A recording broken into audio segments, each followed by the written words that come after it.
क्या आपको पता है कि प्रधानमंत्री नरेंद्र मोदी 14 से 16 जून तक स्लोवाकिया जा रहे हैं? पहली नजर में यह थोड़ा हैरान करने वाला लग सकता है, क्योंकि स्लोवाकिया की आबादी सिर्फ 55 लाख के करीब है, यानी जयपुर से भी कम। लेकिन किसी देश की अहमियत सिर्फ उसकी आबादी से ही तय नहीं होती। स्लोवाकिया यूरोप के सबसे बड़े ऑटोमोबाइल्स मैन्युफैक्चरिंग हब में से एक माना जाता है। यहाँ वोक्सवैगन, किया, जगुआर, लैंड रोवर और स्टेलेंटिस जैसी बड़ी कंपनियों के प्लांट हैं। भारत ऑटो पार्ट्स और इलेक्ट्रिक व्हीकल सेक्टर में सहयोग बढ़ाना चाहता है। स्लोवाकिया यूरोप यूनियन का सदस्य भी है। ऐसे में उसके साथ मजबूत रिश्ते भारत को पूरे मध्य और पूर्वी यूरोप के बाजारों तक बेहतर पहुंच दिला सकते हैं।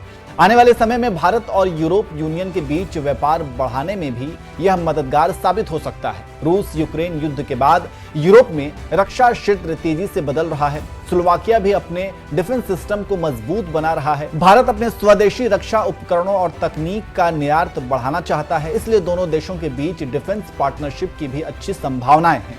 इतना ही नहीं, स्लोवाकिया अपनी बिजली का बड़ा हिस्सा परमाणु ऊर्जा से बनाता है। भारत में न्यूक्लियर और क्लीन एनर्जी पर जोर दे रहा है, इसलिए ऊर्जा के क्षेत्र में भी दोनों देशों के बीच सहयोग बढ़ सकता है। सबसे खास बात यह है कि स्लोवाकिया नाटो और यूरोपीय यूनियन दोनों का सदस्य है, इसलिए उसके साथ मजबूत रिश्ते भारत को यूरोप की राजनीति और सुरक्षा ढांचे में एक मजबूत साझेदार के रूप में स्थापित करने में मदद कर सकते हैं।